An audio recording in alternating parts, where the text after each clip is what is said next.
बढ़ते आगे खबर मथुरा से है, जहां पर रेप के आरोपी का हाफ एनकाउंटर किया गया। मुठभेड़ के बाद आरोपी ओम प्रकाश गिरफ्तार हुआ है। पुलिस की फायरिंग हुई है। जवाबी कार्रवाई में बदमाश घायल हुआ है। एसओजी टीम और पुलिस की संयुक्त कार्रवाई हुई है। गोवर्धन के ग्राम जुलहेदी का रहने वाला है बदमाश। महिला से दुष्कर्म के मामले में फरार था। बदमाश के पास से कार, तमंचा, जिंदा कारतूस जब्त किए गए हैं। आरोपी के खिलाफ कई केस दर्ज है।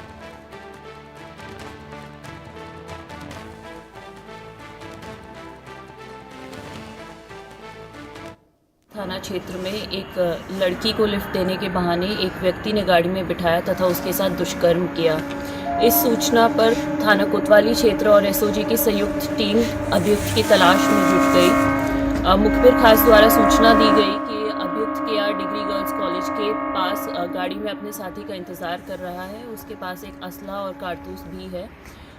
पुलिस जब तलाश करते हुए अभियुक्त की आई तो पुलिस की अभियुक्त के साथ मुठभेड़ हुई, जिसमें अभियुक्त ने पुलिस के ऊपर गोली चलाई। पुलिस ने जवाबी फायरिंग की, उसमें अभियुक्त घायल हो गया। उसको अस्पताल पहुंचाया गया है तथा उसको उपचार हेतु अस्पताल पहुंचाया गया है तथा अग्रिम विधिक कार्रवाई की जा रही है। तो इस पूरे मामले में मुठभेड़ हुई है, जिसमें आरोपी ओम प्रकाश को गिरफ्तार किया गया है। आपको बता दें कि आरोपी का एनकाउंटर किया गया यहाँ पर और ये फरार चल रहा था।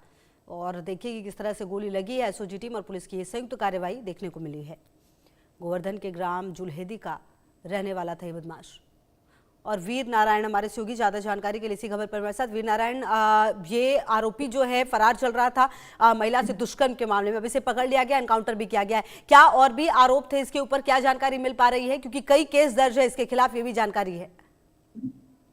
देखिए, बिल्कुल जिस तरीके से मथुरा और एसओजी पुलिस की बड़ी कार्रवाई यहाँ देखने को मिल रही है। यहाँ ओम प्रकाश नामक जो बदमाश है, इसके द्वारा लगातार महिलाओं के साथ दुष्कर्म की वारदातों को अंजाम दिया जा रहा था और इसके बाद ये बड़े साधारण तरीके से यहाँ फरार हो रहा था। लेकिन जिस तरीके से बीती रात इसके द्वारा एक दुष्कर्म की वारदात को अंजाम दिया गया और अंजाम देने के 24 घंटे के अंतराल में मथुरा और शहर कोतवाली पुलिस और एसओजी टीम के द्वारा आरोपी ओम प्रकाश को मुठभेड़ के दौरान गिरफ्तार कर जिला अस्पताल में भर्ती कराया गया, क्योंकि इससे पहले भी बीते 2 माह पहले इसके द्वारा एक दुष्कर्म की वारदात को अंजाम गोवर्धन थाना क्षेत्र में दिया गया था और उस समय पुलिस ने इसकी गिरफ्तारी कर इसे जेल भेज दिया था। जेल से 15 दिन पहले ही बाहर निकला था और उसके बाद इसने दूसरी दुष्कर्म की वारदात को अंजाम दे दिया और अंजाम देने के बाद ये फरार होने की फिराक में था। तक इसके पहले मुखबिर की सूचना पर एसओजी और शहर कोतवाली पुलिस ने इसकी घेराबंदी की। घेराबंदी के दौरान ओम प्रकाश आरोप यह है कि ओम प्रकाश के द्वारा जो आरोपी है, इसने पुलिस पार्टी पर फायर किया। फायर की जवाबी कार्रवाई में